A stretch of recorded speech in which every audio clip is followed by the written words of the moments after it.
Bem, Giovanni, já que você quer saber um pouquinho da história desses aviões que eu tive durante a minha aviação, desde 1956, quando comecei a voar, e 1956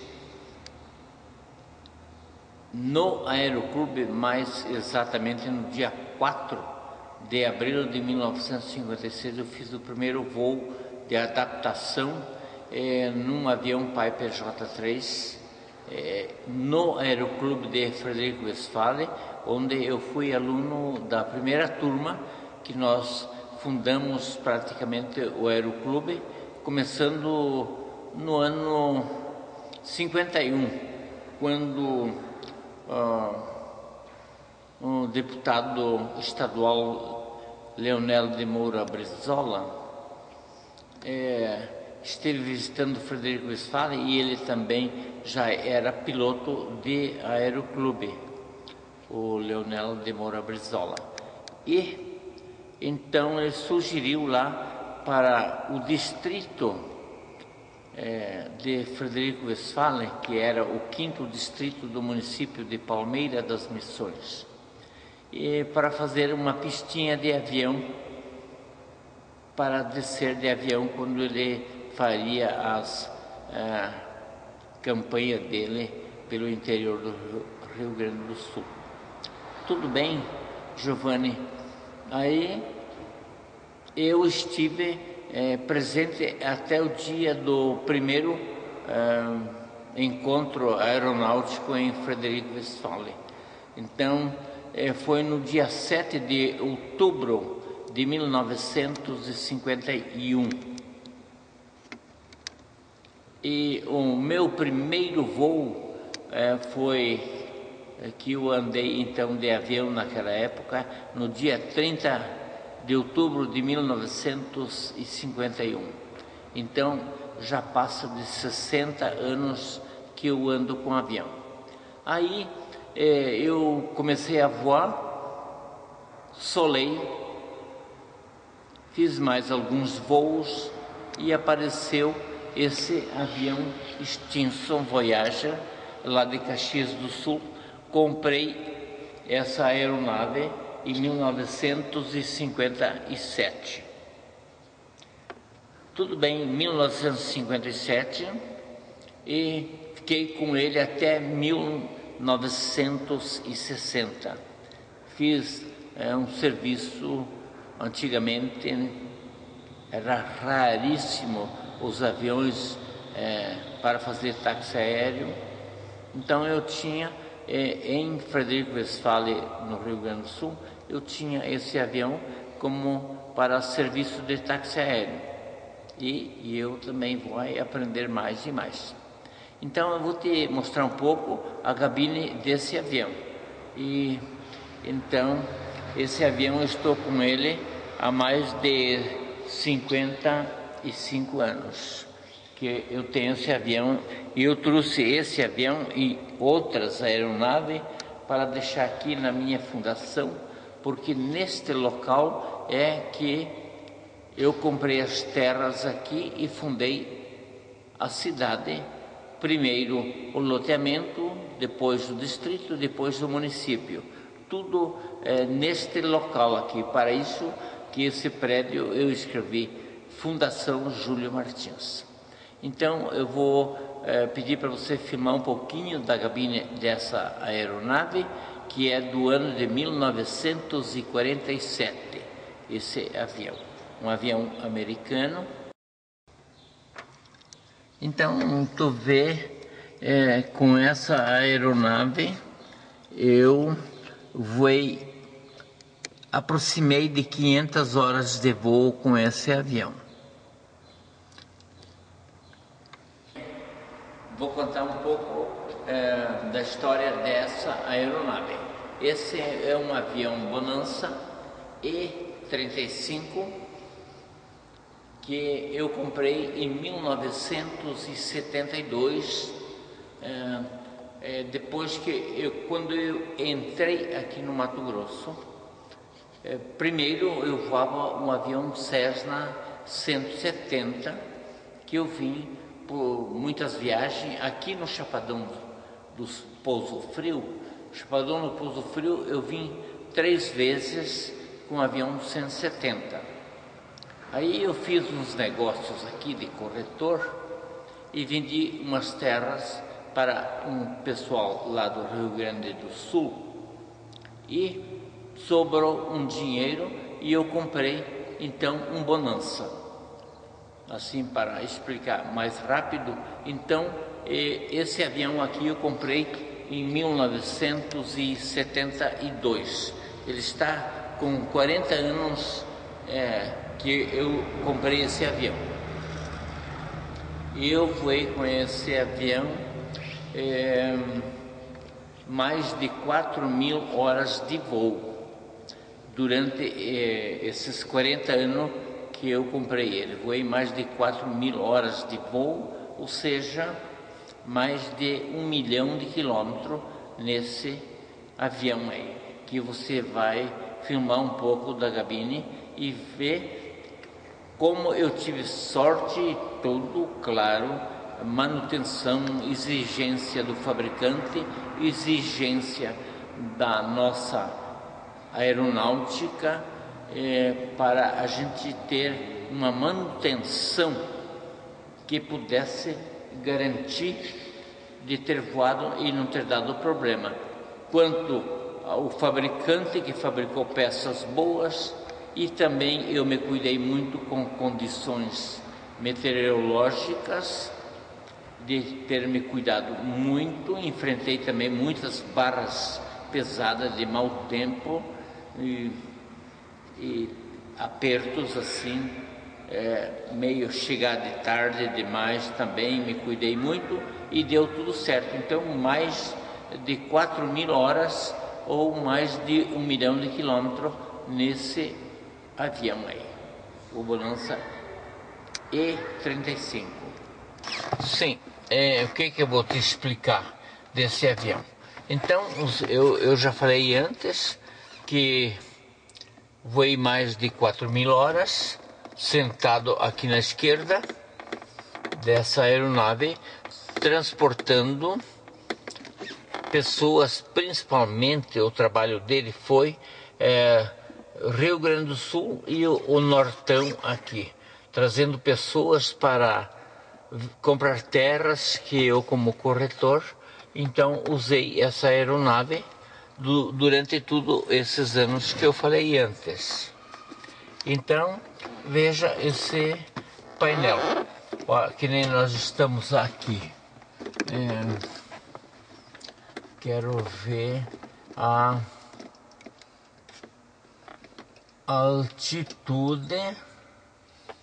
Tá aqui neste local. Aqui está acertado o altímetro, está a 2.700 pés, mais de 800 metros é o nível aqui de Chapadão do Sul. Tem mais lá na cabeceira do rio Aporé, daqui uns 40 quilômetros, onde eu aterrissei a primeira vez com o Cessna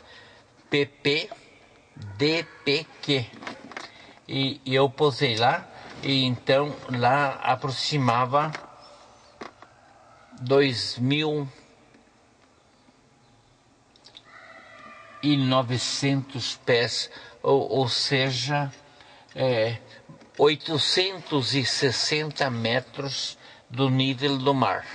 Então aqui é um lugar, esse nosso Chapadão é muito alto. Está vendo o altímetro aí, a 2.700 aqui dentro da cidade. Então você veja, filme um pouco desse painel, veja quanta coisa que a gente teve que operar esse tal de avião. E ele é um comando, não tem comando duplo. Claro, se eu quero entregar para o Copila, que vai aprender a voar, vai segurar um pouco para mim. Então eu tenho aqui, eu puxo e eu giro para lá, e o copiloto, mas eu fico sem comando. Então esse avião não foi feito para dar duplo comando assim, como o Cessna, como muitas aeronaves, tudo tem duplo comando, esse não tem. Eu acho que eu expliquei um pouco da vida dessa máquina. E por acaso o rumo bússola ali está bem para o rumo sul, que eu vim de lá para cá. Então essa máquina aqui está aqui porque eu parei de usar eles para fazer o transporte de pessoas, para trazer, para comprar terras aqui no Brasil Central, onde povoamos com esses aviões que eu estou te mostrando.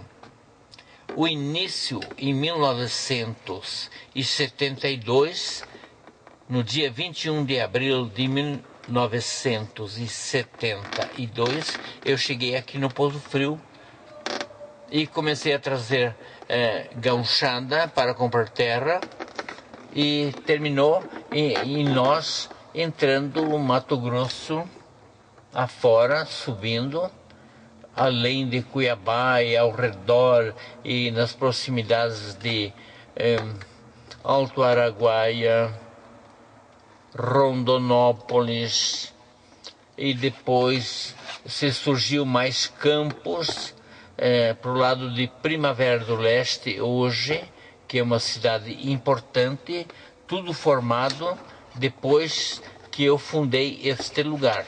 Não tem nenhuma cidade, e a nossa colonização, o forte da colonização aqui no Centro-Oeste, foi feito iniciando aqui no Chapadão do Pouso Frio. Hoje é Chapadão do Sul. E foi apelidado também pela aeronáutica, quando renovando os mapas da aeronáutica, a Carta Aeronáutica Mundial, então eles puseram Chapadão dos Gaúchos, porque eu já estava povoando com os gaúchos, então a aeronáutica botou o apelido de, na região não tinha nome, era Chapadão do Pouso Frio, mas eles puseram, na minha pista, tá lá, Chapadão dos Gaúchos. Tudo bem, nem falo o resto.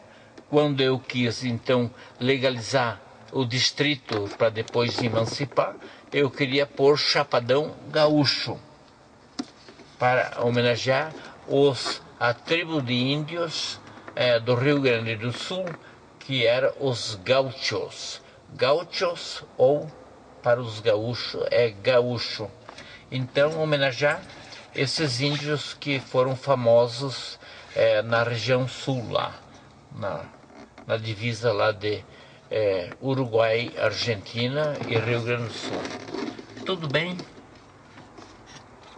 Então comecei a voar no Nortão, e aí voei este Brasil. O que você pensar, eu tenho 21 horas de filmagem voando para ver o Brasil de uma vez só, sem retornar aqui no Chapadão. Eu voei mais de 30 dias, todo o litoral brasileiro, que são uns 7.000 quilômetros, e eu voei isto em uma viagem para ver o Brasil. Então, foi isso no ano 1995 que eu resolvi fazer isto para ver o Brasil. E aí colonizamos esse nortão de Mato Grosso e também entramos para a direita um pouco e povoamos, e temos muitos agricultores plantando no Tocantins. Depois, Tocantins, pegamos mais para a direita um pouco, entramos no Maranhão. No Maranhão também ajudei, fiz algumas viagens lá para o Maranhão. Do Maranhão passamos para as planícies do Piauí e também já tudo em seguida e tudo com pessoas do sul do país, principalmente a gauchada que povoou tudo. Então a Bahia, entramos na Bahia, veja a potência. Eu fui chamado pelo governo da Bahia, o Antônio Carlos Magalhães, que era governador, para mim falar sobre colonização e ver o que poderia fazer, que aqui estava dando certo o Chapadão do Sul. Então, assim também o governo do Pará, o governador Jarbas Barbalho, me ofereceu 1.700.000 hectares para mim trazer gauchada e povoar. Então você veja, foi povoado desde o meu início, quando eu arranquei para cá, em 1972, a primeira viaginha foi em 1971, mais precisamente no dia 24 de agosto de 1971, que eu vim para conhecer parte do Centro-Oeste e fiz uns voos aqui de reconhecimento e gostei e resolvi ser vendedor de terras. Para isso que aconteceu tudo isto.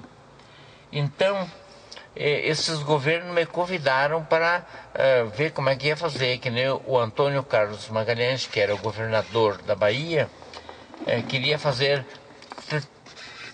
13 cidades pequenas assim para colonizar ao redor. E praticamente não rendeu muito, mas tem uma cidade que era lá no Posto Mimoso, que eu conheci quando o Posto Mimoso, um lugar para cá, Roda Velha, que eu sobrevoei naquela região, e então criaram lá a cidadezinha e puseram o nome de um filho do governador, Luiz Eduardo Magalhães. É uma cidade importante que cresceu muito.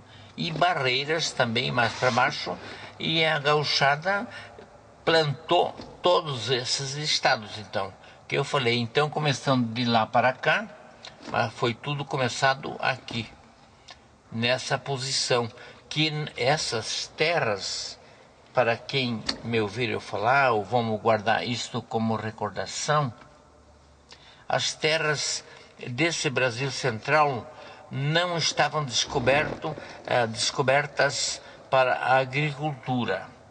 E ninguém sabia que isso poderia produzir. Que nem do ladinho, aqui a poucos quilômetros, a 300 quilômetros daqui, é o rio Paranazão. Aí você veja, os paulistas ficaram para o lado de lá e não invadiram para cá, porque essas terras eram conhecidas como improdutivas, que não iria produzir nada. Mas como a gauchada no Rio Grande do Sul já tinham povoado todo o Rio Grande do Sul e conheciam muito bem, descobriram muito bem que campos, terras de campos eram muito boas e que com a devida correção. Então, corrigindo as terras com calcário, fosfato e outros corretivos, iria produzir tudo, campos e mata e tudo. Então, eu trouxe a gauchada aqui, que já começaram a plantar um fortinho. Primeiro era no arado, com boi, com cavalo, que nem eu fui lavrador com cavalo primeiro, com arado vira-chapa, que eu tenho o arado comigo até hoje. E depois com boi, com arado tatu, um arado de uma pá só. E então conheci muito isso desde menino, que meus pais eram agricultores, que eu nem vou comentar toda a procedência deles. Claro, a procedência do meu pai, a descendência portuguesa, que vieram com Dom João VI para o Brasil. E depois o Dom João VI, o rei de Portugal, voltou para Portugal e deixou 15 mil portugueses na época na colônia portuguesa, que era o Brasil. E então ficou, e a minha família Alves Martins então foi morar em Itapetininga, São Paulo. Tudo bem. Aí aumentou a filharada por lá, e dois moços, um de nome João Alves Martins, que é meu bisavô, e outro irmão José, foram então puxar mulas e burros lá do Rio Grande do Sul, para Itapetininga, para Sorocaba, para os cafezais daquele canto de São Paulo que plantavam café e traziam até Botucatu, Tatuí, por aí. Eram os negócios deles. Mas principalmente era aquele trajeto lá, e aquele trajeto a cavalo era 3 meses e meio, 3 meses e 10 dias, atravessando os rios. O primeiro lá era o Rio Uruguai, e assim vinham passando os rios, e vinham nessa estrada 3 meses de viagem. Então puxaram até ficarem velhos, inclusive irmão do meu avô ajudava também puxar mulas, que chegaram o transporte maior que eu tenho conhecimento, que eu tenho até panelas ainda comigo aqui nesse prédio, que era de fazer comida para os companheiros de viagem. E eles vinham com 30, e principalmente era uma martinzada, os descendentes, a família, e vieram com 800 cabeças de mula e burro para trazer, mas se não 500, 400 cabeças de mula dos campos do Rio Grande do Sul, que eram tudo criado nativo, aqueles animais lá, quando povoaram lá embaixo, que eu sei muita história lá do Rio Grande do Sul, que chegou a ser o Rio Grande do Sul uma república rio-grandense, que brigaram lá a Guerra dos Farrapos, que brigaram uns 10 anos com o pessoal da Espanha e fizeram a divisa no Rio Uruguai. Então, aquelas terras do Rio Grande do Sul eram todas da Espanha, e uma portuguesada inventaram de também povoar lá, e começaram, e teve essa tal Guerra dos Farrapos, a Revolução Farroupilha, e povoaram o Rio Grande do Sul, e esses animais foram trazidos, não sei bem o princípio, mas seria mais ou menos o pessoal da Espanha que trouxe e começou a povoar de animais, e tomou conta com séculos que vinham vender esses animais, que não tinha automóvel, não tinha nada. O tanque de guerra era o cavalo servia para a guerra, para o transporte, para tudo. Esse animal, cavalo, tem um valor incalculável para o nosso globo terrestre, porque o que o cavalo fez, o cavalo árabe aí, que é famoso, o cavalo crioulo, lá no Rio Grande do Sul, vocês vê as competições, é um cavalo versátil demais. Então o cavalo serviu de tudo, era puxar o arado, era para montar o soldado, e para tudo, para transporte, o que pensar era o cavalo. E depois, tu viu, surgiu um descendente de português com francês, o menino de nome Alberto Santos Dumont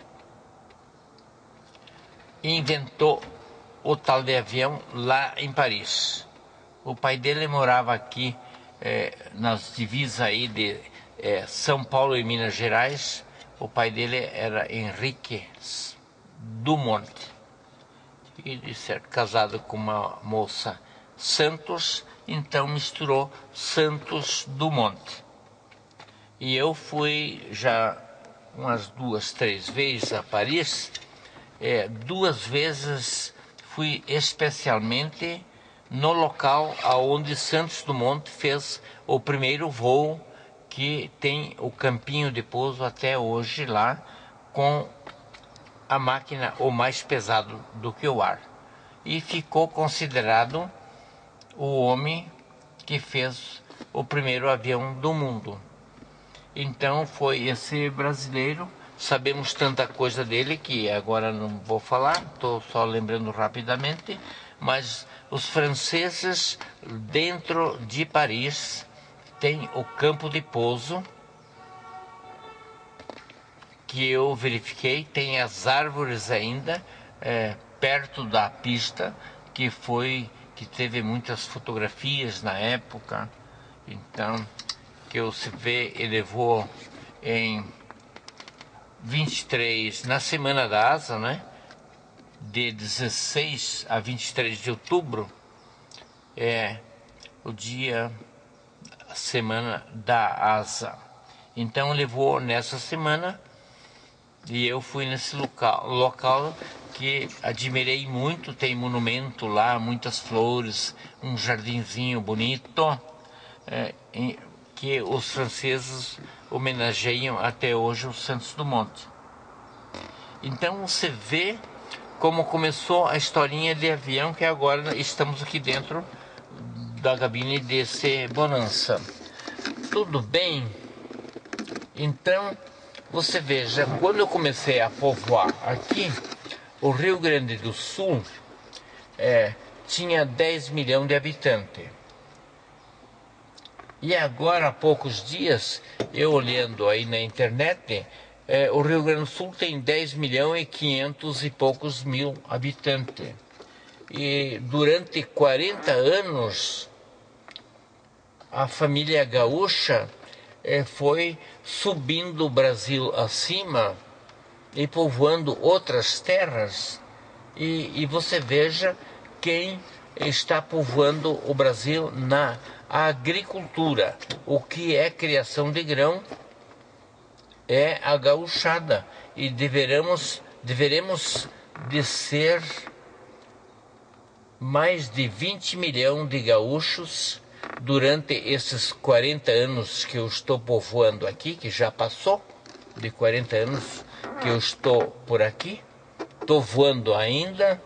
Você já voou comigo aí, você que está filmando, voou comigo, fizemos umas belas filmagens da minha colonização do meu município, que eu criei desde o primeiro plantador. Eu trouxe o primeiro plantador nessa parte do centro-oeste. Então você vê, somos mais de 20 milhões de sulinos. Claro que tem alguns de Santa Catarina, alguns do Paraná, mas praticamente essas pessoas que eu verifiquei, eu também fui lá convidar eles para vir aqui, nós apelidamos eles de gaúchos cansados, porque fizeram uma pegada, saíram do Rio Grande do Sul e vieram povoar o Paraná. Que em 1957, com aquele avião que eu falei antes aí, que eu mostrei, o primeiro avião que eu comprei, eu já fiz em setembro de 1957, eu vim a Cascavel, no Paraná, que já tinha o campo de pouso, que estavam fazendo a Cascavel, a cidade de Cascavel, que vocês conhecem hoje, uma potência, um município rico. Não tinha nem uma casa de alvenaria, era só de madeira de pinho. porque tinha muitos pinhais por lá, então a gauchada e povoaram lá, fazendo casas de tábua. E daí também estavam fundando Toledo, Rondon, mais tarde eu sei Palotina, eu sei quando derrubaram e queimaram a primeira queimada para fazer a cidade, para fazer o loteamento de Palotina. Então, eu que já estou com 84 anos, eu já passei por muitas coisas.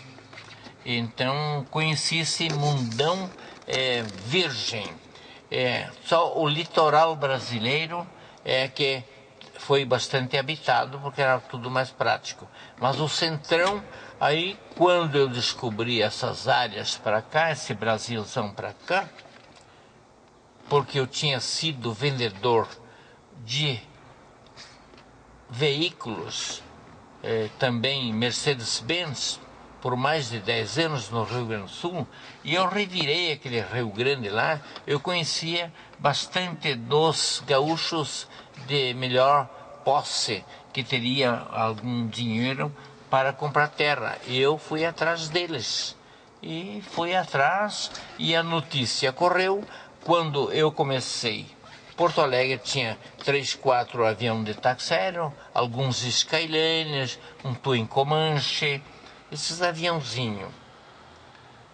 Tudo bem, eu em Frederico Westphalen tinha o meu, e o Aeroclube de Santo Ângelo tinha um Cessninha 172, São Borja tinha um avião Cessna 172, Carazinho tinha um Cessninha 172 também, todo avião de 150 por hora, igual o meu também.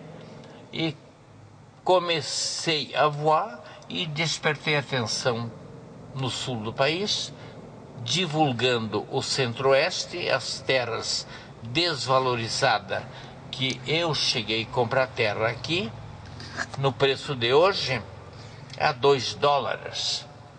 $2, menos de R$5 por hectare, compraria quantidade.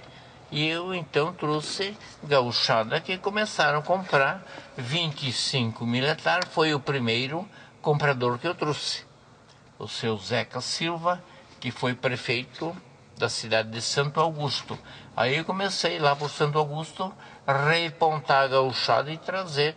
Cada semana eu vendia uma fazenda. Então vocês vejam como foi a povoação do centro-oeste. E hoje o nosso país, que agradeçam a gauchada que enfrentou o trator, claro, primeiras trilhadeiras, tratorzinho, coisinhas, era fabricado no Rio Grande do Sul, assim como a SLC, que eu conheci fazendo trilhadeira, o pessoal lá de Santa Rosa fazendo trilhadeiras, ali em Santa Catarina, o Linde fazendo trilhadeirinhas para colher manualmente as coisas, e depois então inventaram e aumentou. Aí hoje vocês viram, a John Deere está lá em Horizontina, que é uma potência, também lá em Santa Rosa, lá em Canoas está a Massey Ferguson, e a Clayson colocaram em Curitiba. E veja então, o nosso país é o maior produtor de grão do mundo. E quem produz esse grão para esse país estar nessa posição é a gauchada. Desculpem, podem verificar tudo. E fomos muito mal recebidos pelo povo nativo.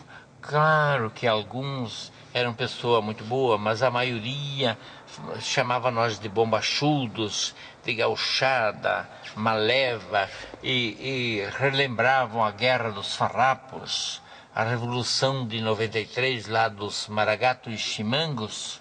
Então, achava que nós éramos uns bombachudos e valentões e que iria tomar as terras deles tudo aqui.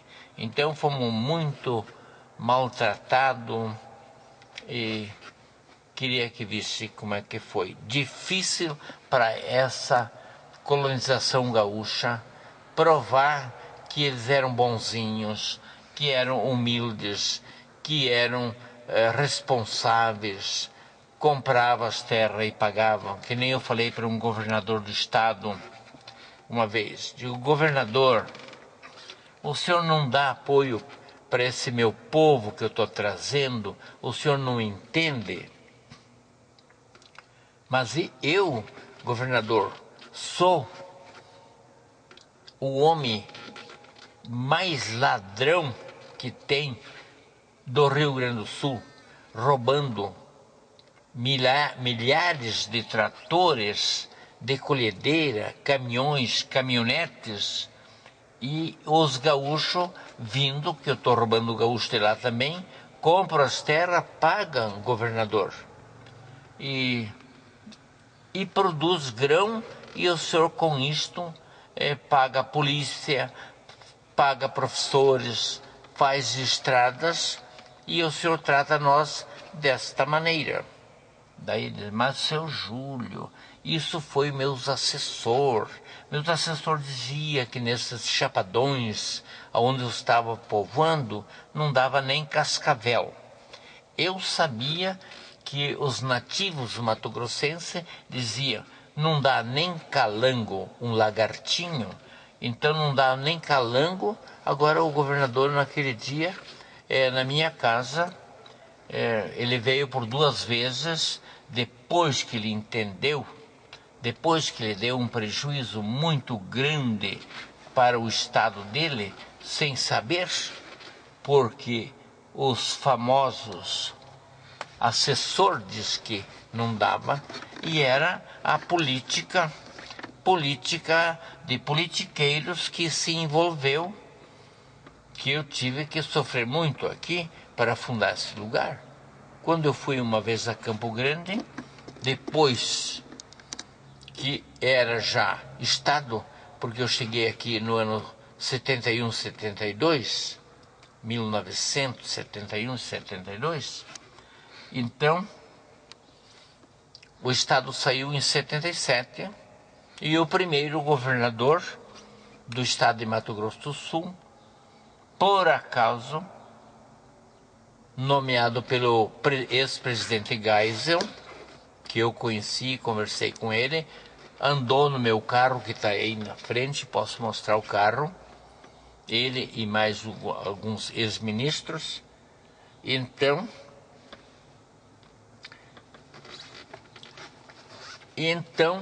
já era 72, uns 7, 8 anos que era estado. Aí que eu quis homologar o nosso lugar. Eu queria que visse as políticas como atuaram, trancando estrada nossa, fazendo atoleiros. Queria que visse 1000 itens, mais de 2000 calúnias levei nas costas. Foi coisa muito horrível. Mas eu devagarinho, com meu martelinho, fui batendo, até que se moldou, e hoje o Brasil pode ver isto. E eu sou conhecido então porque a inicial daqui que evoluiu, saber como, não foi mato-grossenses, foi gaúchos, que era amigo do meu pai, nossos amigos que eram vereador, e foram a deputado, e foram a senador, e chegaram até ministro em Brasília, Arnaldo Preto, o Alberto Hoffman, ministro, ministro Carlos Alberto Chiarelli, que até andou nesse automóvel branco aí comigo, ao dia que o Geisel estava, que eu tomei café junto com o ex-presidente Geisel, que me prometeu que ia vir conhecer o meu projeto, porque foi no governo do presidente Geisel, do general Ernesto Geisel, filho lá de um cantinho do Rio Grande do Sul também, e conhecia muito. Aí eu, apelando em Brasília, para o Banco Central, para o Banco do Brasil, para possível alguns financiamentos da época. Então eu fui lá e daí os ministros me perguntaram: seu Júlio, que pessoas está levando nesse teu lugar, nessa região lá? Olha, é conhecido seus, é fulano, sobrenome tal e tudo. Então aí conseguimos com garantias de terras no Rio Grande do Sul fazer um financiamento aqui no Centro-Oeste com garantias do Rio Grande do Sul, porque ainda não estava liberado. Como eu comecei a plantar junto com a gauchada, porque eu chegava a ganhar com esta máquina voadora, voando 5 horas, eu ganhava 1.000 hectares por hora do preço das terras que era por aqui. Então, eu quando fazia 90 dias que estava aqui, eu já tinha fazenda igual aos outros fazendeiros. Também já tinha um montão de terra. Comprava cada hora voada, sobrava para comprar 200 hectares. Então, quantos dias que eu voei? 4, 5 horas, ganhava 1.000 hectares por dia. E 1.000 hectares hoje, veja que querem 700. Então, querem 700 sacos de soja por hectare, 600. Então, querem 30, 40, 50 mil por hectare. Então, veja, eu ganhava 40 mil real por dia. 40 mil. Então, veja como é que aconteceu daquela vez que eu voava com esta máquina que eu estou sentado aqui. E então, aí os ministros me deram um apoio e eu plantei o primeiro sojinha, que por acaso, veja, esse aviador comprou as terrinhas ali naqueles precinhos onde eu moro até hoje, que leva o apelido lá na Carta Aeronáutica Mundial, de Chapadão dos Gaúchos, porque homologuei o aeroporto lá e eles verificando, então aconteceu isso. Mas vejam, eu plantei um pedacinho de soja e rendeu bem, garrei e comprei mais e plantei 120 hectares de terra de soja, 120 hectares, um pedacinho de nada, e mais o satélite americano filmando o nosso país. Consta no mapa do IBGE, consta soja lá no meu canto. Então, fiquei famoso que foi o primeiro plantador de soja nesse grande chapadão que o Brasilzão inteiro aí não tinha, sem ser o Paraná para baixo, que plantava soja. E pertinho da minha fazenda, ainda hoje tem 3 bananol, que alguém plantava uns pés de banana lá, uma plantação de banana. Então, nesse tal mapa que eu guardo como ouro na minha parede, lá é um vidro tudo especial, 3 bananol e o soja lá no meu canto. E daí eu convidei na mesma vezinha que eu comprei a semente de soja em Minas Gerais, que era lá da Viçosa, lá em Viçosa, Minas Gerais, UFV1, e colhemos 46 quilos de soja na primeira planta. E eu cedi 20 sacos para o meu primeiro vizinho de cerca, que era nascido junto ao lado da minha casa, e eu trouxe ele, pessoas nobres, o fundador da Cotrijuí número 2, seu Elven Krieger. Então eu cedi 20 sacos para ele e eu plantei 120 hectares. Então usei assim mais de 100 sacos. E também o meu vizinho de porta em frente, que era meu companheiro de corretor na arrancada, da colonização, também cediu uma quantidade, ele plantou, colheu soja, e foi o soja, daí, o primeiro ano, 120 hectares, e daí, no segundo ano, se deu uma plantaçãozinha de 400 hectares.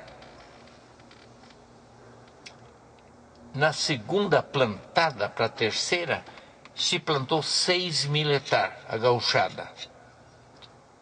E no outro ano plantaram 29.000 hectares, que eu tenho os controles, e depois daí para frente não controlei mais, porque pegou fogo. Se nós era um aviador trazendo pessoas, e eu levando notícia e divulgando no Rio Grande do Sul,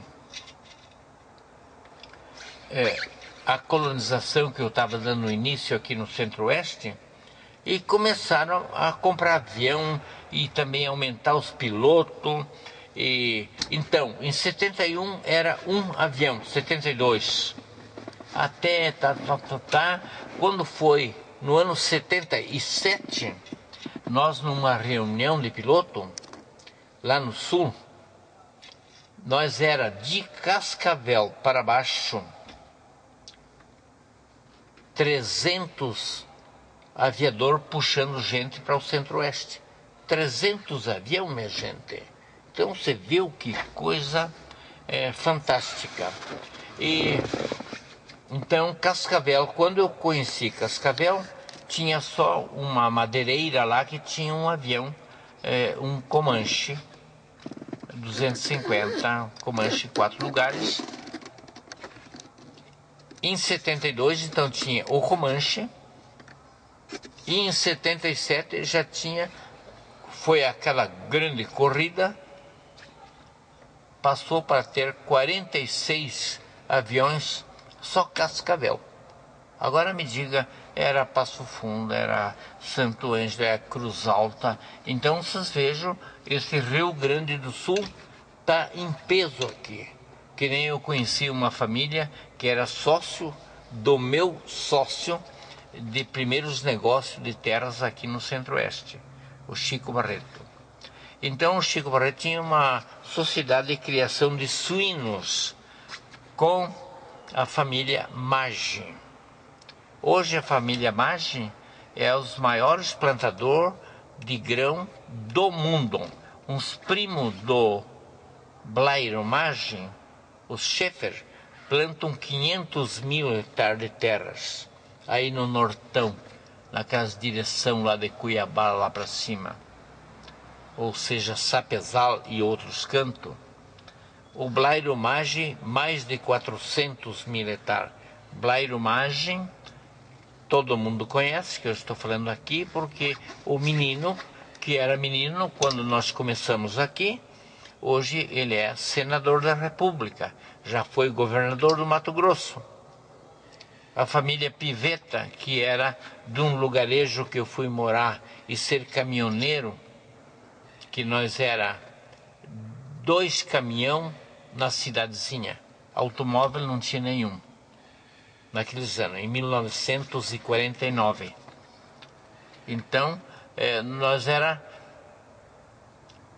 2 caminhoneiros. Aí, depois, a família Pivetta fez uma sociedade com um comerciante lá, que eu era caminhoneiro, de peão, né?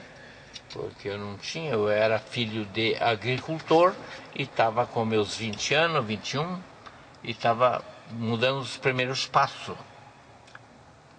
Aí essa família Pivetta tá aí, que é uma potência nesse Nortão aí. E esse Nortão cheio de aviões, tudo praticamente a pistão, muito pouco. É turbina e turbo, e turbo, e turbo, até na aviação. Eu conheci gente, colega meu, que pilotava de freelance para ganhar o dinheirinho, pilotava um avião carioca. Hoje os filhos deles têm uma meia dúzia de avião, tudo turbo hélice, tudo aí no Tangará da Serra, Ponte de Lacerda e tudo esse mundão aí que eu fui ver tudo. Então o Brasil eu conheço de ponta a ponta. Estados Unidos eu já fui 6, 7 vezes para os Estados Unidos. E para a Europa também umas 5 vezes. E revirar por lá, saber como é que é. E fui ver sem ter ido em colégio, só porque aprendi com uma minha professorinha em 1938, 1937, e naqueles anos de menino, antes aí deu início à Segunda Guerra Mundial, que foi um problema sério. Eu cresci e eu até cheguei a tirar guarda na Pira da Pátria, no município de Três Passos, porque já tinham formado ligeiramente um quartel militar em Três Passos, que hoje é um quartel grande lá, e eu tirei guarda lá, quando era moço de 16 anos, 17. Então vi muito sobre a Segunda Guerra Mundial, e depois que terminou a Guerra Mundial, daí eu fui para o quartel também. Então sei bastante da Segunda Guerra Mundial, que chego a ter um avião no meu hangar, guardado lá comigo há mais de 30 anos que comprei, um avião da Segunda Guerra Mundial, que é um Beech, chama de Beech B, que carrega soldados assim, pode levar 22 soldados dentro da máquina essa, é um bimotor. E eu voei ele, larguei muito paraquedista, porque a aeronáutica desativou esses aviões para comprar aviões melhores. Comprar os Bandeirantes, que começaram a fabricar no Brasil, e outras aeronaves. E então veja a potência do Brasil e do mundo sobre a aeronave. Eu sou quase da época do Santos Dumont. Tu vê, eu sou daquelas vezes. E então estou vivendo por aqui contando umas conversinhas, algumas palavras para vocês verem alguma coisa que eu fiz. Então, agora, já que não terminou a bateria da filmadora, eu vou mostrar um bimotor que depois que fazia 1 ano e pouco que eu tive esse avião, usando 1 ano e meio, aí eu comprei um bimotor. Então, o primeiro avião para mim vir aqui levava 10 horas, 10 e meia, saindo lá do sul, para chegar aqui 10 e meia, 11 horas, por causa de abastecimento, autonomia 4 horas, mas voava 150 por hora, então tinha que descer umas 3, 4 vezes. Aí comprei essa máquina aqui, passou a voar em 4 horas, 4 e 15, 4 horas, faz esse percurso. Aí dali 1 ano e pouco, no ano 1974, esse aqui eu comprei em 1972. 1974 comprei um Beech Baron 285, famoso Beech Baron, melhores máquina voadora do mundo executivo. E daí comecei a fazer, pela velocidade que ele é fabricado, voando 2 horas e 30, 2 e 40, percorria esses 1000 quilômetros aéreo daqui ao Rio Grande do Sul, para ir a Passo Fundo, Carazinho, Ijuí onde eu nasci. Então eu atalhei a conversa, que o primeiro governador daqui, então era do meu município, que o presidente de Geisel nomeou ele o primeiro governador de Mato Grosso do Sul, que as políticas aí não se entendiam muito bem entre os homens, e daí o presidente nomeou esse Dr. Arri Amorim Costa, e era do meu município de Ijuí. Puxa, daí eu fui lá, eu tinha ido comer um churrasco com ele numa vez que ele era do Departamento de Obras e Saneamento do Estado do Rio Grande do Sul, e depois passou a nível federal. Então o Dr. Arri me visitou aqui no Chapadão umas 5 vezes, mas as políticas se desenvolveram aí e tiraram ele, porque também mudou o presidente. O presidente Geisel nomeou ele ficou um tempão e veio conhecer meu trabalho. Esse gaúcho pousar na minha casa, o governador, e depois trocou de presidente, aí também trocaram de governador. E depois foi essa coisa que até hoje, que eu reclamo um pouco do nosso Brasil, que é uma trocança, é um ano sim, um ano não, praticamente eleição, cada 2 anos, não deixa nem os brasileiros trabalhar, só vive em torno de PT, PTB, PSDB, PPPP e tudo, e atrapalha a produção agrícola. Então eu lembro que para fazer algumas leis aproveitavam um grande encontro mundial de futebol. Então jogar futebol, pegava o Zé Povão ia ver o futebol e outros iam criar leis e coisas nesse Brasil. Então você veja a dificuldade desse Brasil, tem que dar um jeito de melhorar, porque praticamente pode ver o mundo inteiro, ninguém faz eleição cada 2 anos. Isso é um atrapalho, um custo para o governo federal, põe a cabeça de todo mundo, falando só em política. Desculpem, pessoal, eu tinha que dar essa chamadinha, porque não dá para aguentar a corrupção, o desvio de tudo. Eu sei das crises deste Brasil, como agem a política agrícola do país, tudo, esse negócio internacionalmente, o que presidentes da República fizeram vendendo coisas do nosso país, que nem eu lembro, o Brizola queria voar com os caras que era dono da Telefônica do Rio Grande do Sul, voar de quem era dono dos bondes de trem lá, da energia elétrica, ficar tudo do nosso Brasil. Eu lembro que eu fiquei tão amigo do Brizola, porque ele fez o campo de pouso, onde eu aprendi a voar, que leva o nome dele.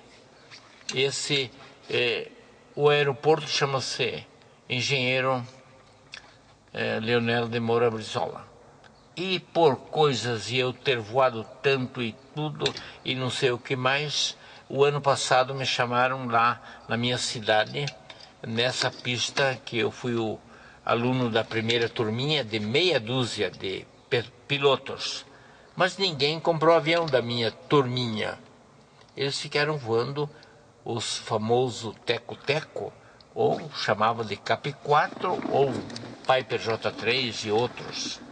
Então, você veja,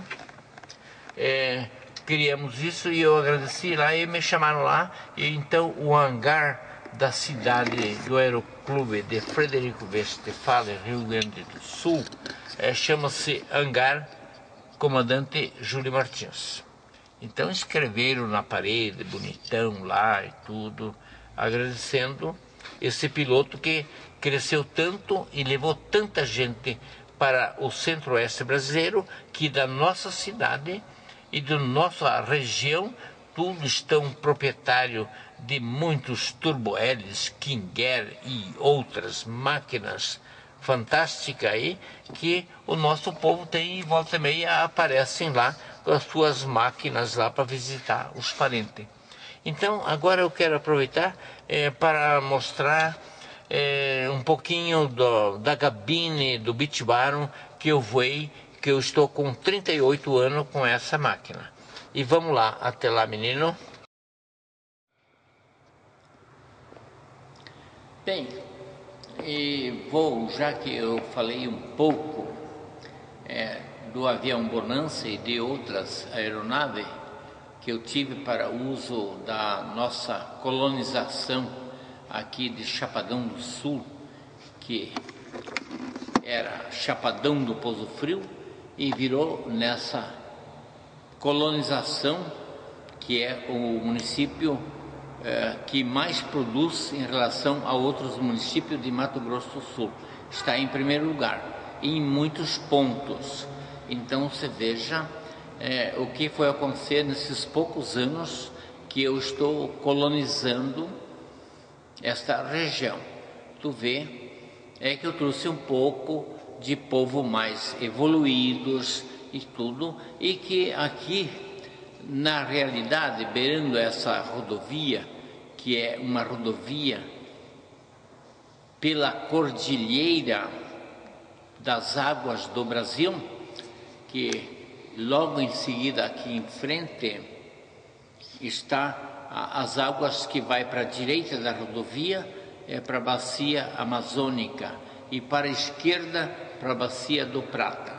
Então fizeram essa estrada, deram início com os governos no ano 58, 1958, como eu fiquei sabendo, fazer essa estrada para trafegar pela terra até Estados Unidos, até Los Angeles, San Diego, e apenas o canal do Panamá teria um canal lá, uma balsa ou uma barca para passar. Então, eu descobri essa região em 1972, a primeira conversinha para mim ficar sabendo dessa grande planície que seria aqui tudo, Costa Rica, Chapadão do Céu, aí tudo Goiás, toda essa grande planície aqui, que é a cabeceiras dos rios, Rio Sucuriú, Rio Prata, Rio Aporé, e cabeceira do Rio Araguaia, cabeceira do Rio Taquari para a esquerda.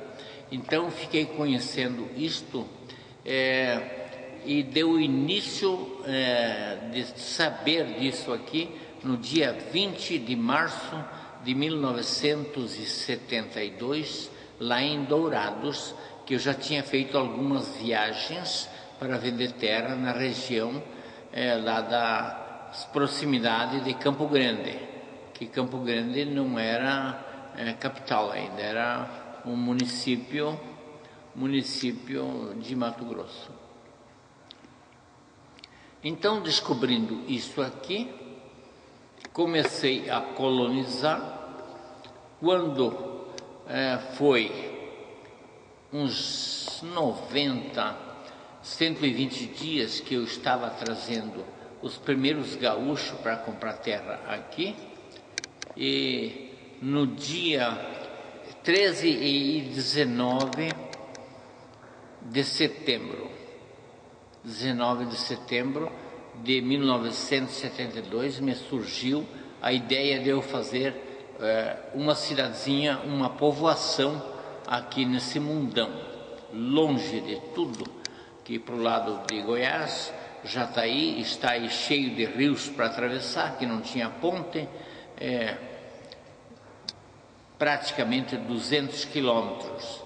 Para você ir a Paranaíba, aí, a primeira cidadezinha, uma pequena estrutura, muito pobre, é a Cacilândia, com poucos habitantes. Paranaíba, então, que era um pouco maior, está a 200 quilômetros daqui. Se é para o lado do norte, é Rondonópolis, a 300 e tantos, a 500 quilômetros é Cuiabá.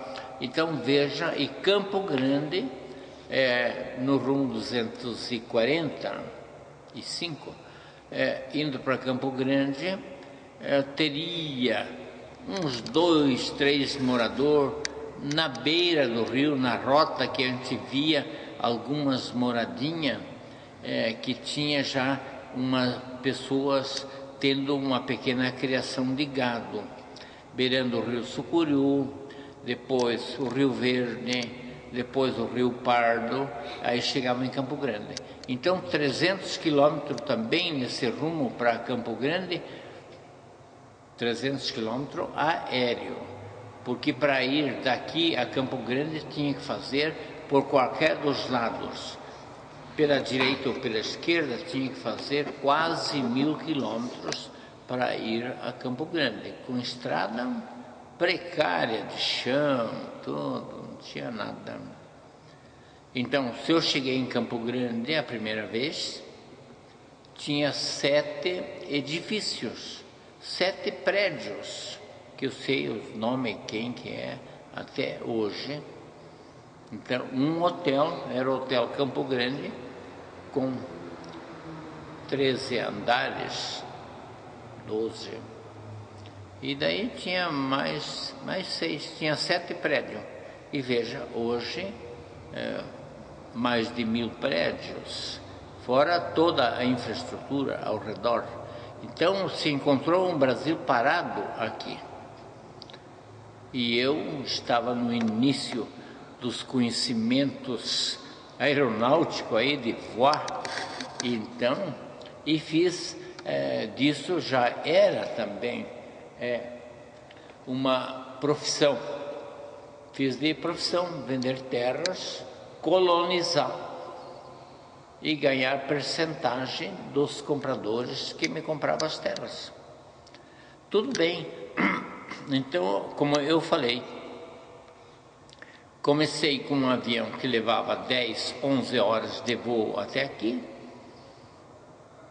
Dali a 90 dias, nem isto, comprei nem 90 dias, foi menos. Já comprei um outro, porque eu ganhei comissão, comprei um Bonança, que é aquele que eu falei bastante. E o Bonança aí percorria 4 horas, 4h15 minutos, daqui até Carazinho, Passo Fundo, Ijuí, Santa Rosa, Frederico Westphalen, lá na cidade onde eu fiz o brevet. E então, dali 1 ano e meio, fiz bons negócios, e eu já tinha voado no Bonança uma quantidade de horas que precisava fazer uma manutenção mais aprimorada, uma revisão de 1000 horas que tinha que fazer. Aí, e eu fiz um bom negócio, fui a São Paulo e comprei essa máquina, que é um Beech Baron 285, é a famosa máquina mundialmente conhecida. E eu percorri com esse avião, eu comprei em maio de 1974, eu comprei esse avião, que já completou então agora 38 anos que eu tenho esse avião. Voei mais de 4.600 horas nesse avião. Fiz disso um teco-teco, voei, fiz 1000 coisas, voando 4.000, então 38 anos que eu tenho ele. E voei 4.600 horas para quem é piloto, isso também dá mais de 1 milhão de quilômetros só nesse avião. Esse avião, falando em velocidade, ele cada 110 horas de voo, ele percorre uma volta ao redor da Terra, com 110 horas, porque ele voa a 370 por hora, nivelado a 7.000 pés. Então ele voa 370. Se tiver massa favorável, vai a 400, 420. Se tiver contrário, 350, 340. Mas 370 eu vou desse avião. E daí então mudou muito. E com esse avião eu revirei esse nortão do Brasil e do centro-oeste aqui, o nordeste aí, tudo, esses estados aí, Tocantins, Maranhão, Piauí, Bahia, Goiás aí, Minas Gerais. Atravessei tudo com essa máquina. E então fazer 4.600 horas, 1 milhão e tanto de quilômetros. Então, te expliquei para o povo saber um pouco do trabalho desse aviadorzinho que começou em 1900, primeiro voo, 1951. Já faz uma porção de ano. Hoje já é 2012. Eu comecei com 20 e poucos anos, hoje estou com 84. Então, veja, pedalei muito essas máquinas e me cuidei muito e deu tudo certo. Nunca deu pane, tanto bonança como esse barão aí, nunca deu pane, claro, sempre boa manutenção, oficinas cumprindo todos os itens que o fabricante manda e a exigência da nossa aeronáutica brasileira que controla isto. Então, percorri tudo isto e deu tudo certo. Andei muito. Então, o que eu vou dizer para vocês? Parei de trazer pessoas porque surgiram estradas, voos de jatão para toda parte aí, que daqui uns dias, se o nosso governo já está, a nossa pista aqui do município, em terras doada por mim, uma pista para descer avião até 300 pessoas. Então já foi inaugurada com 2 Boeing de um dia só que veio e com o ex-presidente Lula, Luiz Inácio Lula da Silva. Então, o Lula inaugurou a pista nas terras doadas pelo Júlio Martins. Então, temos um aeroporto aqui a nível internacional.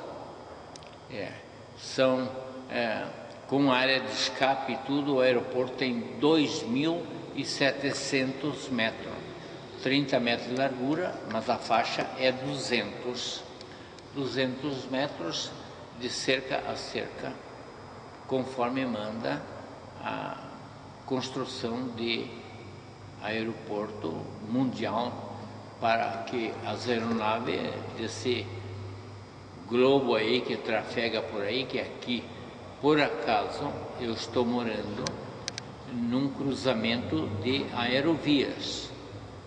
Os voos de São Paulo para Cuiabá, o Acre, Rondônia, Los Angeles, Estados Unidos e Japão, passa tudo em cima do aeroporto aqui do município. Aqui o aeroporto Júlio Martins. E os voos da Bolívia, que bloqueia Campo Grande,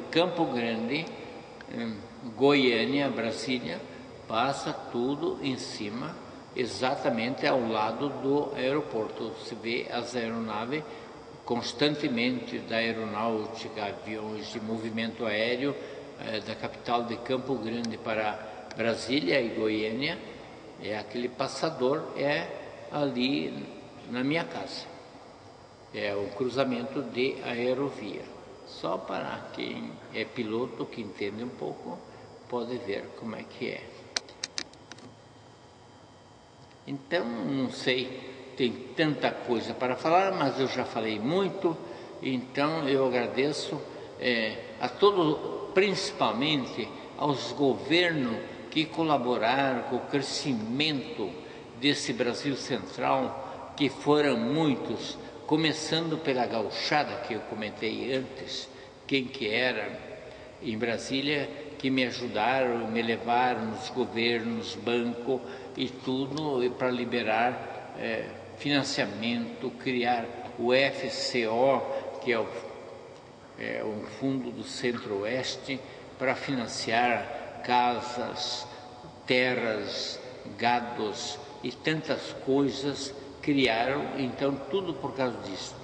E eu cheguei a fazer uma encontrada lá na minha fazenda no ano de 1978 com o ministro da Agricultura,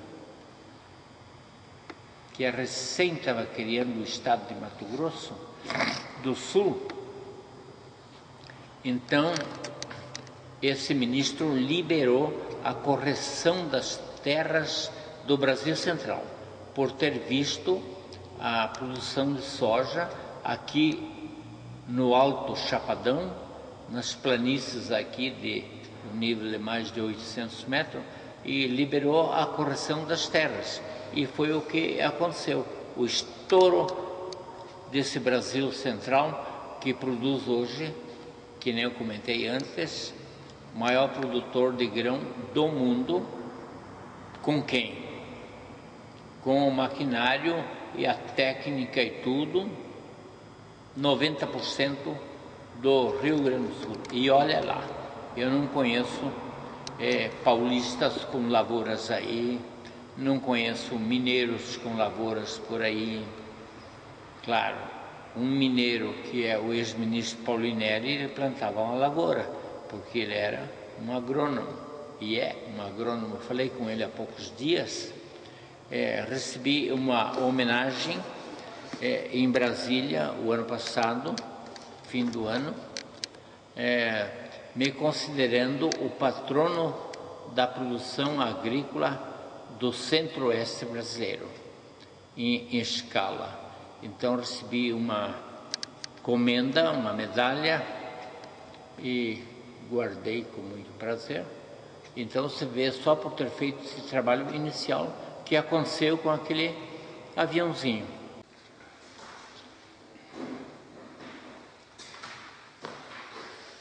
Já que você está filmando essa aeronave, então depois eu vou dar uma explicada, e também que tenho ele há muitos anos aqui na fazenda. Esse avião é o mais novo que eu tenho aqui na fazenda, de 1996. Então ele está aqui com 16 anos, que está me ajudando aqui, que eu estou voando ele. Um avião equipadíssimo, tem equipamentos tudo duplo, tudo para voo por instrumento. É só o piloto, o avião está com equipamento homologado para instrumento, para voo noturno, para condições meteorológicas diversas. Então está equipado, dependendo apenas do piloto estar homologado para o voo noturno ou voo em condições meteorológicas difíceis. Obrigado, vamos olhar a cabine dele então. Esse avião está equipado com Stroboscope, que é um pequeno radar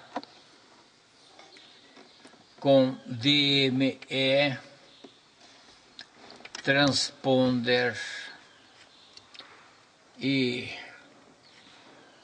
rádio de comunicação, 2 ADFs, piloto automático, 2 horizontes, um por pressão de vácuo do motor e outro horizonte artificial eletrônico. Então veja, é um avião que está equipado para voos até noturno, mas não está se usando para isso, só voo diurno. Estou com ele, então, como eu falei antes, há 16 anos que eu estou com esse avião. Então, eu lembrei e vou explicar um pouquinho para vocês que eu tenho mais de 10.000 horas de voo desde 1956 até hoje. Então, falando alguns aviões, algumas horas que eu percorri com esses aviões. Aeroclube, eu tenho perto de 100 horas de voo com aviões da escola do Aeroclube de Frederico Westphalen, onde eu sou da primeira turma de pilotos quando recebemos o avião. Eu já falei isso em outra reportagem. Então, aproxima 100 horas de voo no Aeroclube. Depois, em 57, eu comprei uma aeronave Stinson Voyager, 4 lugares, com intenções de fazer serviço de táxi aéreo em Frederico Westphalen, porque eu também tinha um serviço de táxi terrestre. Então eu tinha automóvel de táxi e avião no táxi. Tudo bem, voei perto de 500 horas naquela aeronave, Stinson Voyager, uma aeronave que pertenceu ao governador de São Paulo, Adhemar de Barros. Então, depois daquela aeronave, eu adquiri um Aircope e voei uns 4 anos com esse Aircope. Depois desses 4 anos, aí passei para um Cessna 170, que voei perto de 900 horas de voo com esse Cessna 170, que foi a aeronave que eu vim aqui no Chapadão. E então, voando essas 900 horas, aí dentro de 90 dias ou menos de 90 dias que eu estava voando para cá, claro que o Cessna 170 me trouxe diversas vezes no interior de Mato Grosso, sendo Dourados, Maracaju, Sidrolândia, Ponta Porã, Campo Grande, então, e sobrevoando Rio Brilhante, conhecendo os campos da região, que eu resolvi ser corretor de terras e trazer gauchada para fazer um voo mais longo e eu ganhar comissão de venda pelas terras que eu ia trazendo os gaúchos. Aí descobri o Chapadão. Então, esse avião, como eu disse, voei quase 900 horas, aí passei para um Bonança. Passei para o Bonança e de Bonança, da Beechcraft, eu voei mais de 4.000 horas de voo, só com o Bonança.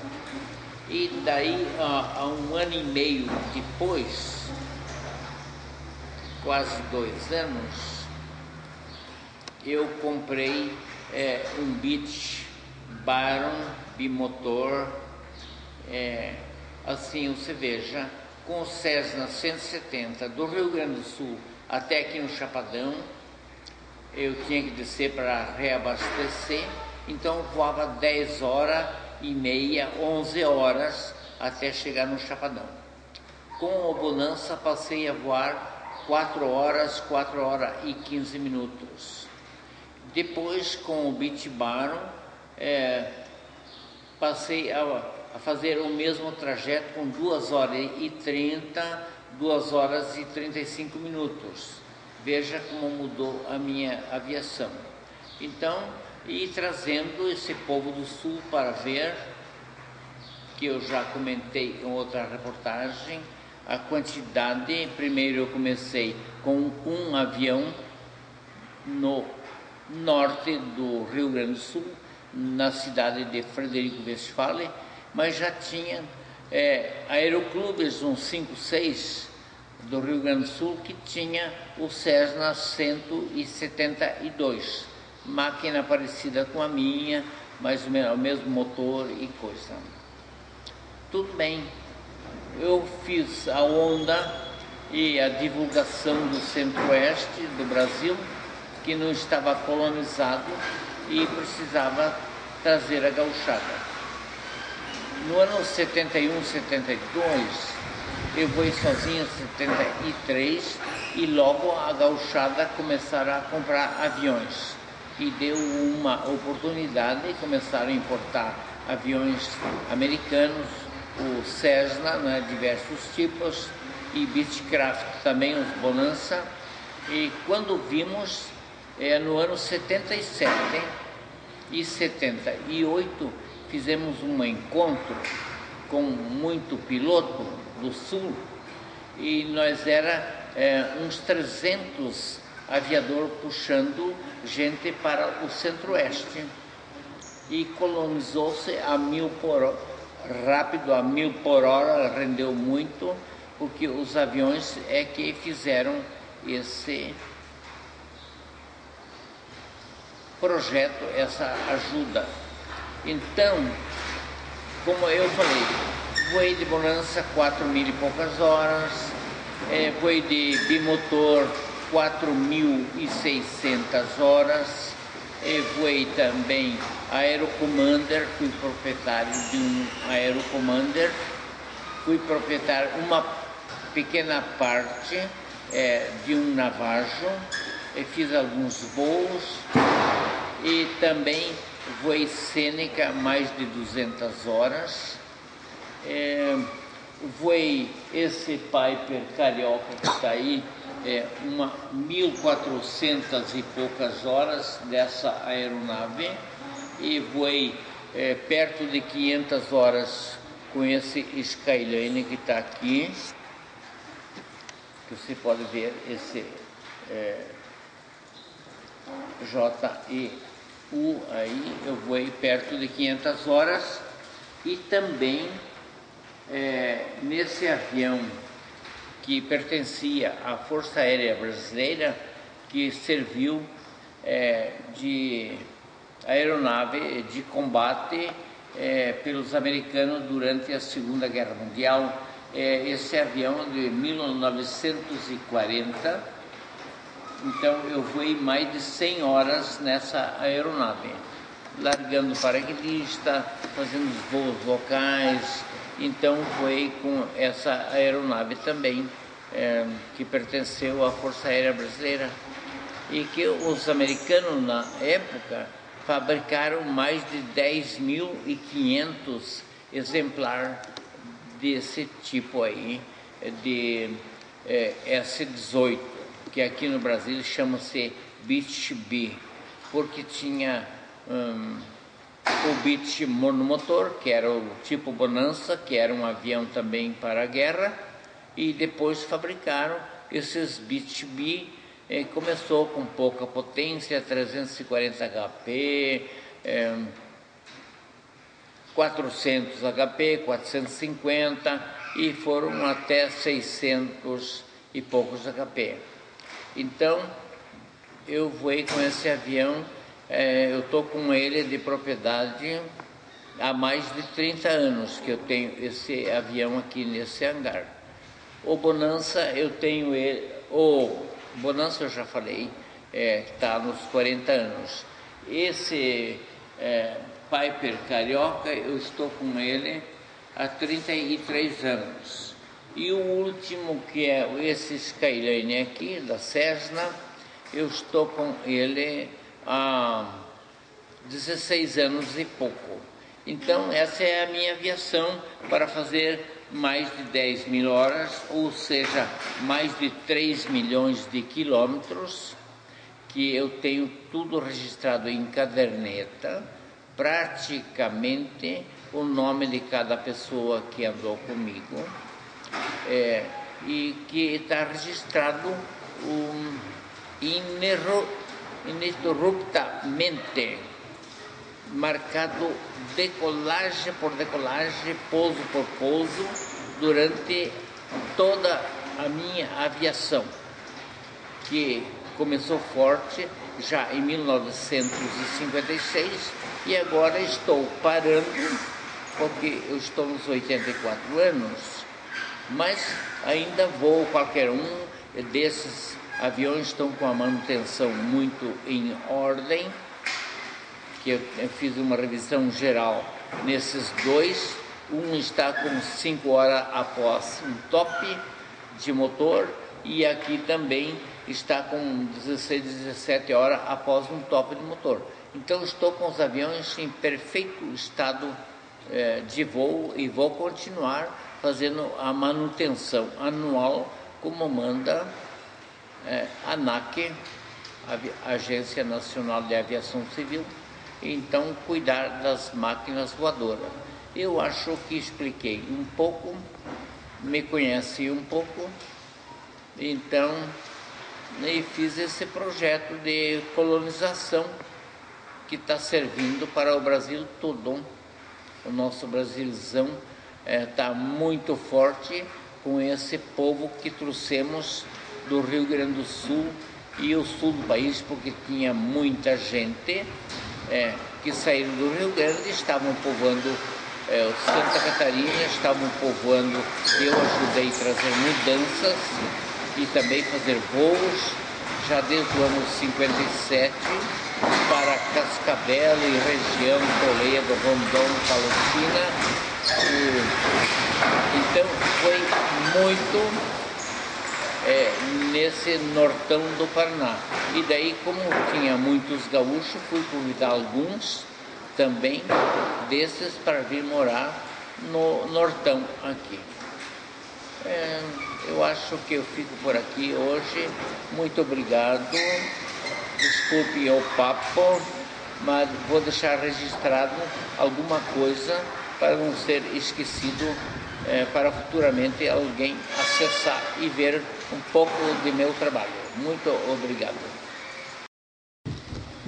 Já que estamos registrando algumas coisas sobre a minha propriedade aqui na Fazenda Júlio Martins, então essa foi a minha primeira casinha, que eu comprei ela do departamento de estrada, que abandonaram o trabalho, e eu comprei ela no fim do ano de 1972, eu comprei essa propriedade de um pouco mais de 2.000 hectares de terra, e foi a primeira casinha.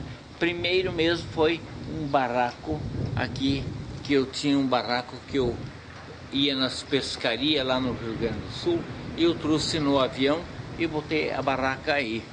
E depois consegui essa casinha e está servindo de história até hoje. Então, contei um pouco para vocês porque dessa pequena moradinha aí, que foi o início do Chapadão, e daí, junto com essa casinha, já comprando as terras, mandei e consegui umas máquinas dos primeiros gaúchos que eu trouxe no início, depois de abril, quando eu cheguei, no mês de julho, chegou o primeiro plantador aqui na região. Aí eu consegui máquina e fizemos o aeroporto. Fizemos o aeroporto aqui do Júlio Martins. Inicialmente foi 1.200 metros.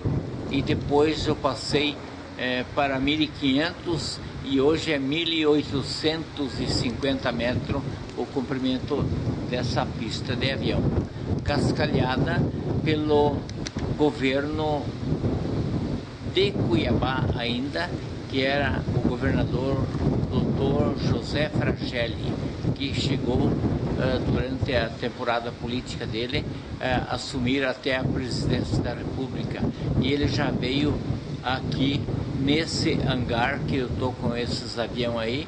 Ele já comeu churrasco aqui e mandou fazer o cascalhamento da pista, que ele veio inaugurar com os aviões do governo.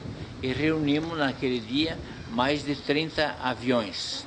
E o recorde de aviões aqui no encontro do governo federal com o ministro da Agricultura, tendo só essa casinha e esse hangar, teve 44 aviões de todos os cantos aí do Brasil, para saber o que o ministro ia aprovar sobre a correção das terras do centro-oeste brasileiro. Então, contei um pouquinho, já tenho falado outras vezes. Então, os acontecimentos tudo foram aqui, e a aeronáutica, como já comentei em outra oportunidade, chamou o meu local aqui de Chapadão dos Gaúchos, porque eu já estava trazendo diversos gaúchos e o lugar não tinha nome ainda. Então, aí ficou por muitos anos Chapadão dos Gaúchos, conforme eu já expliquei na Carta Aeronáutica Mundial, que eu guardo na minha parede para ver esse acontecimento histórico. Obrigado.